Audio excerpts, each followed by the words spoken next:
बोलो जयकारा बोल मेरे श्री गुरु महाराज की जय। सभी गुरुमुख सज्जन प्रेमियों से सप्रेम जय सच्चिदानंद। हम श्री सतगुरुदाता दीनदयाल जी महाराज जी की असीम कृपा के आभारी हैं और उन्हीं की रहनुमाई में, उन्हीं के रहमो करम से, उन्हीं की आशीर्वाद से, उन्हीं की लीलाओं का रस आस्वादन करते हैं। मैं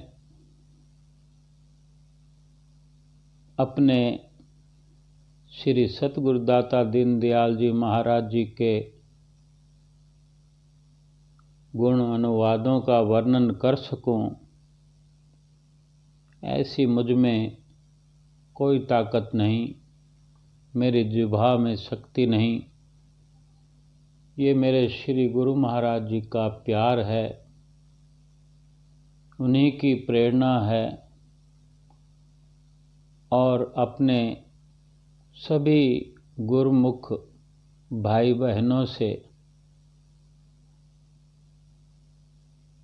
ये बांट सकूं श्री गुरु महाराज जी का प्यार।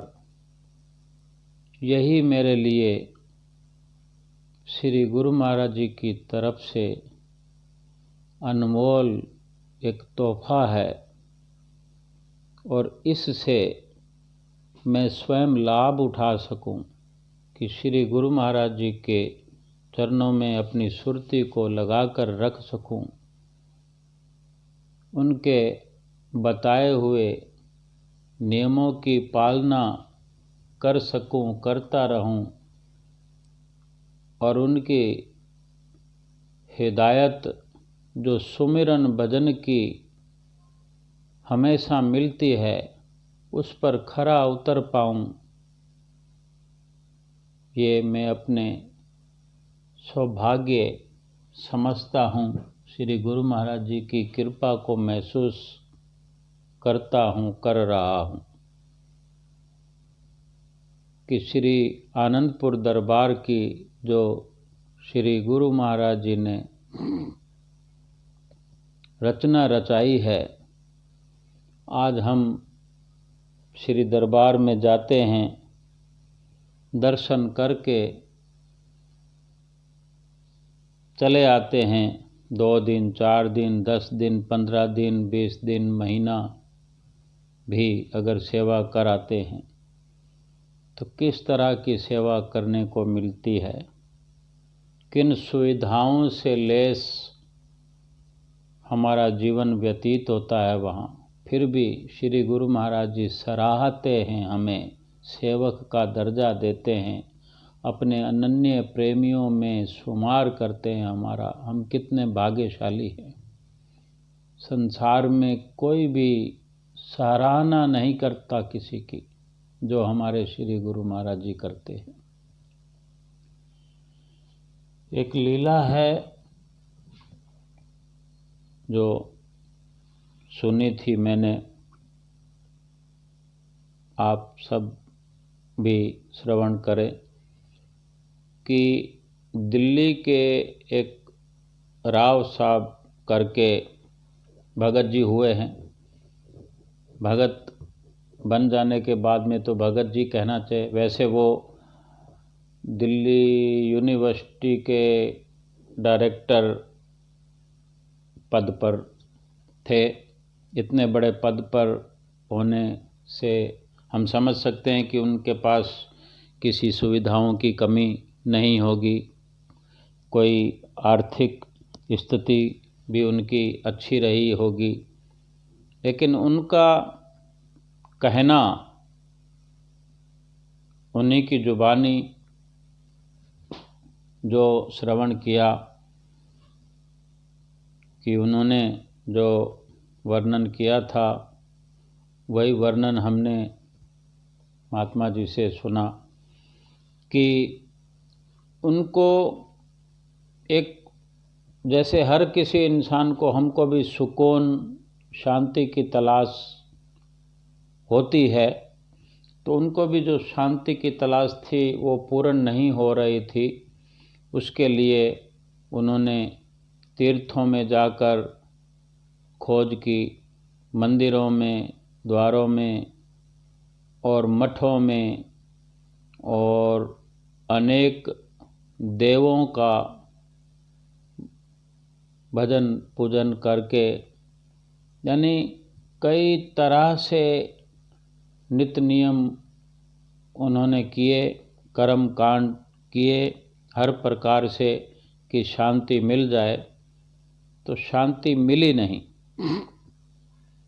वो जहाँ दिल्ली में रहते थे तो वहाँ पास में ही श्री गुरु महाराज जी का, हमारे श्री आनंदपुर का सत्संग भवन पास में ही था, जो कि उन राव साहब की भगतानी को कुछ पता था, तो उनके मन में ख्याल आया, तो अपने भगत जी से कहती है, राव साहब से, कि हमारे पास में ही एक कुटिया करके है, जहाँ से कई बार वहाँ आने जाने वालों से मुलाकात होती है, तो उन्होंने उन्हें बताया होगा। तो वही वो अपने भगत जी से कहने लगी कि सुना है कि वहाँ पर भजन कीर्तन होता है, सत्संग भी होता है, और ये भी सुना है कि अच्छा प्रभाव मन पर पड़ता है उनका सत्संग सुनने से। तो अगर आप चाहें तो वहाँ जाकर भी हम देखें। तो वो राव साहब और उनकी धर्मपत्नी दोनों आश्रम पर गए, तो वहाँ बाई जी रहते थे। तो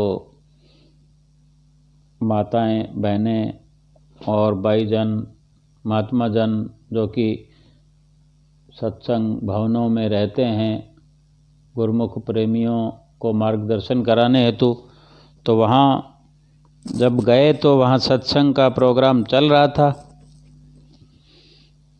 भजन कीर्तन, फिर अंत में सत्संग बाई जी ने किया, और उन्होंने सत्संग सुना कि मेन जो सत्संग का निचोड़ था वही था कि अगर किसी इंसान को शांति चाहिए, मन की शांति चाहिए, सच्चा सुख चाहिए, सुकून चाहिए, तो वो संतों महापुरुषों की, वक़्त के संत महापुरुषों की शरण में जाए बिना नहीं मिल सकता।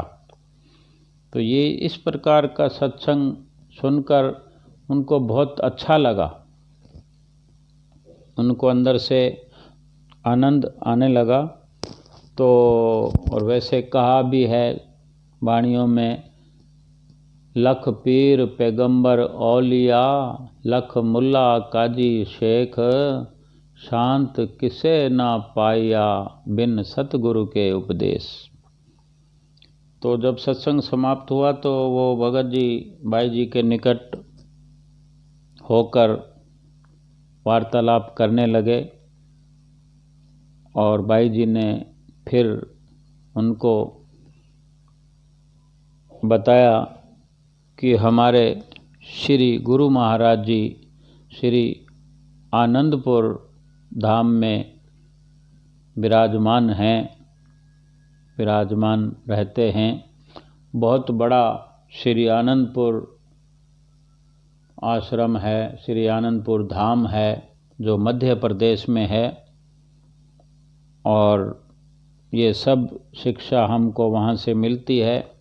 और ऐसा ही श्री गुरु महाराज जी सबको नाम उपदेश देकर इसी तरह का रास्ता बताते हैं जिससे मन की शांति मिलती है, मन का सुकून मिल जाता है।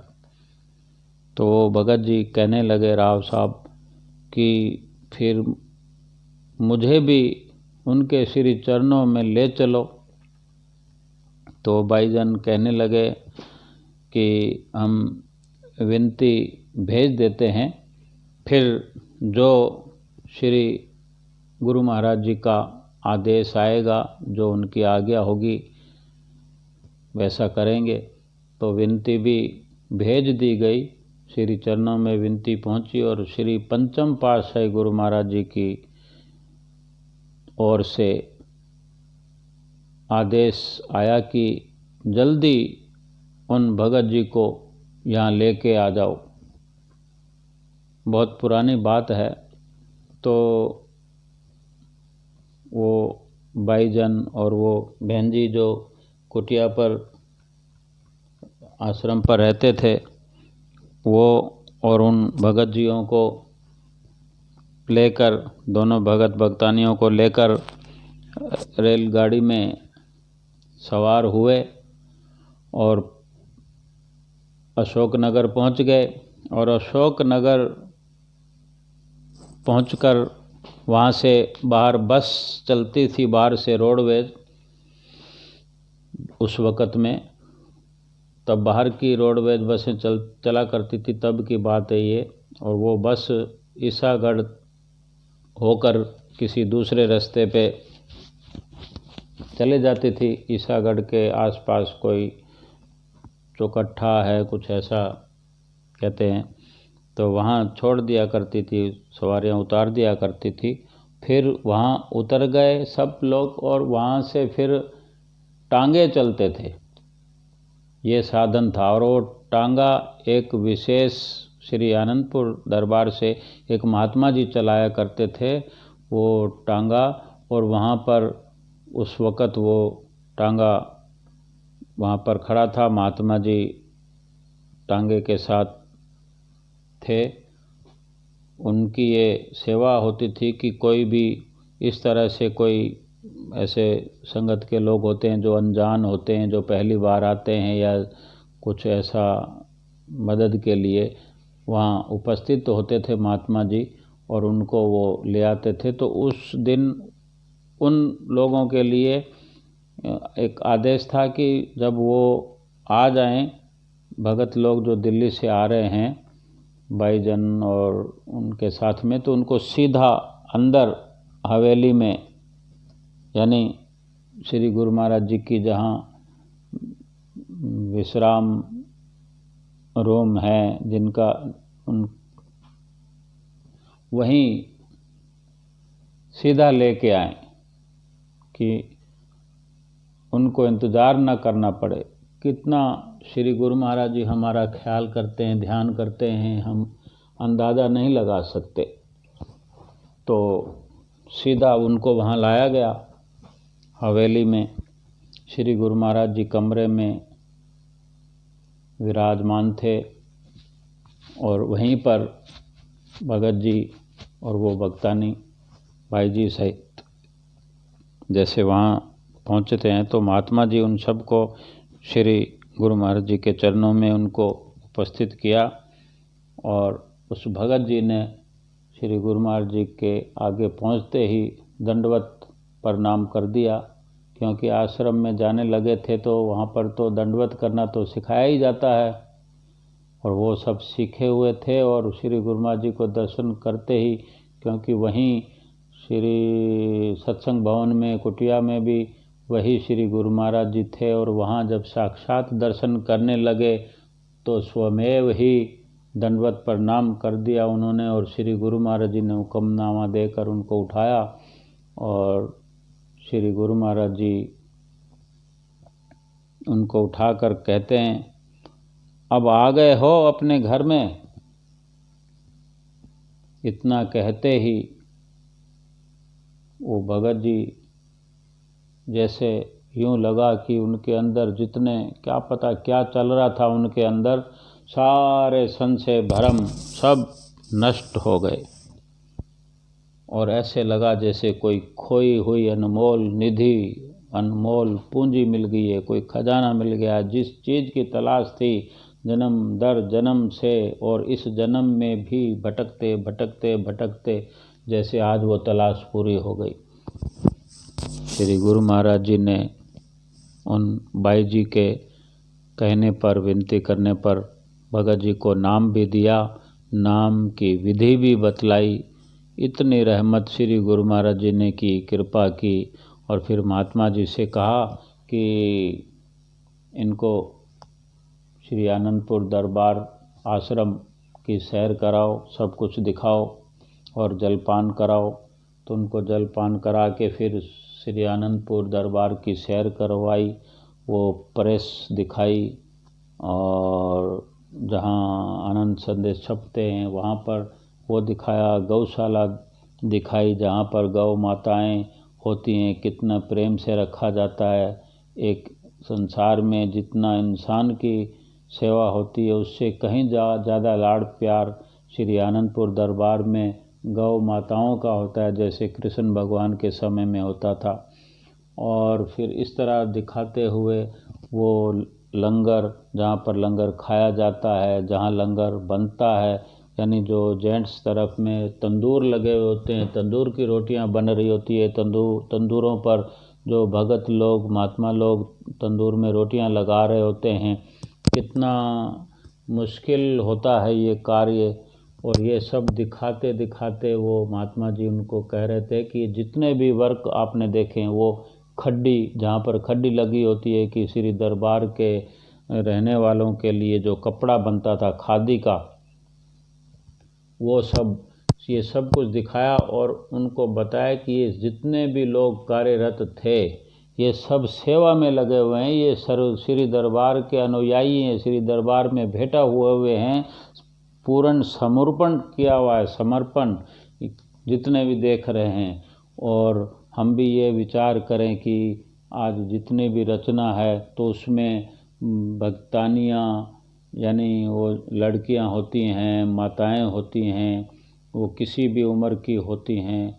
और भक्तों में भी छोटे बच्चों से लेकर, परिवार से लेकर, बड़े वयस्क, युवा अवस्था में, वृद्ध अवस्था में, किसी भी अवस्था में, किसी भी प्रकार से वो परिवारों के साथ या कोई अकेले वहाँ पर दरबार में भेटा हुए हैं, समर्पण हुए हैं। कोई अपने घर को छोड़ के आया है, कोई अपने माँ बाप को छोड़ के आया है, कोई माँ बाप अपने बच्चों को छोड़ के आए हैं, कोई बहनों को छोड़ के आया है, और कोई पति पत्नी आ गए हैं, कोई पति पत्नी अपने बच्चों सहित परिवार के परिवार आ गए हैं। क्या क्या कुर्बान किया है श्री गुरु महाराज जी के चरणों पर, श्री गुरु महाराज जी के दर्शन दीदार पर, श्री आनंदपुर दरबार की इस मिट्टी पर, इस धरती पर उन्होंने अपना तन मन वार दिया है, जिसका आनंद हम गुरमुख लोग ले रहे हैं कि आज इतनी सुख सुविधाओं से लेस भक्ति करने का हमको मौका मिला है। तो भगत जी सब देखते रहे और सुनते रहे, उनका हृदय गद गद हो गया, उनका दिल खुश हो गया, और जो भी कले कल्पना थी सब मिट गई। और फिर ये सब देख कर वापस श्री गुरु महाराज जी के चरणों में उपस्थित हुए। और वो भगत जी कहने लगे, मुझे यहाँ देखकर बहुत अच्छा लगा है, अब मैं तो आपका हो गया हूँ, मुझे आशीर्वाद दीजिए कि मैं हर बार बार आता रहूं, दर्शन करता रहूं।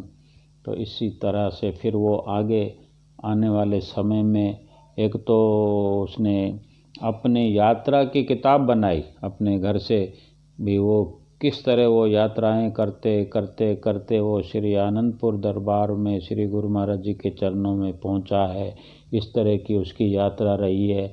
और यहाँ पहुँचने के बाद उसकी यात्रा की समाप्ति हुई, क्योंकि उसकी जो खोज थी वो पूर्ण हो गई। तो वहाँ पर आनंदपुर में दर्शन हाल में देखा, दर्शनों को दर्शन खुले हुए, वहाँ पर कैसे भजन बोले जाते हैं, छोटे बड़े बच्चे भी होते हैं वहाँ पर, बड़े भी होते हैं, सड़कों पर इधर उधर देखते हैं तो वो भजन बोल रहे होते हैं। पूजो पूजो रे प्रेमियों, पूजो रे चरण कमल गुरुदेव के। इस तरह से तो वो भी ये सब सुनकर तो उनके ज़ुबान पे ये भजन चढ़ गया कि जब भी देखते तो वो ये गुनगुनाते रहते थे। तो ऐसा प्रभाव श्री आनंदपुर दरबार का हुआ भगत जी पर, जो भगत जी ने अपना वो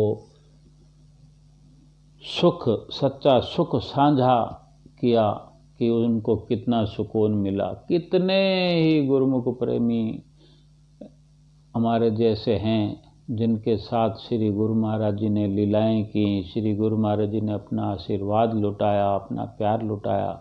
और श्री गुरु महाराज जी का हमारे सिवाय है ही कौन। श्री गुरु महाराज जी का परिवार तो हम गुरुमुख लोग ही हैं, हम सेवक लोग हैं। हम ही से वो प्यार नहीं लुटाएंगे, अपना आशीर्वाद नहीं लुटाएंगे तो किस पर लुटाएंगे। और हमारा भी, हम ऐसा मान लेंगे, हमारा भी दुनिया में कौन है, श्री गुरु महाराज जी के अलावा कौन है जो हम किसी और से उम्मीद कर सकें। कोई ऐसा है? केवल श्री गुरु महाराज जी हैं। फिर वो भगत जी आते रहे, समय समय पर दर्शन करते रहे, उनका प्रेम बढ़ता गया और वो सब कई आश्रमों पे जाते गए। जैसे श्री अनंतपुर के बाद प्रयाग धाम है, इधर उधर। फिर वो अंत समय में चैम्बूर आश्रम बम्बई में वहाँ थे, तब उनका अंतिम श्वास पूर्ण हुआ और वहीं शरीर छोड़ा उन्होंने। कैसी मेरे श्री गुरु महाराज जी की लीला है। हम श्री गुरु महाराज जी के ध्यान में लगे रहें, उनके किसी भी तरीके से उनको याद करते रहें, अपने चित्तवृत्तियों में बसाते रहें। इसी तरह हमारा भी ये संसार संपूर्ण हो जाए तो कितने हमारे अभाग्य हों, सौभाग्य हों। लेकिन हमारा ये फर्ज बनता है कि हर वक्त संसार में व्यवहार करते हुए, कार्य करते हुए श्री गुरु महाराज जी को याद करते रहें, उनकी लीलाओं का रसास्वादन करते रहें, उनके बताए नियमों पर चलते रहें और अपना ये संसार सुखी बनाएं और परलोक भी अपना संवार के जाएं। बोलो जयकारा बोल मेरे श्री गुरु महाराज की जय।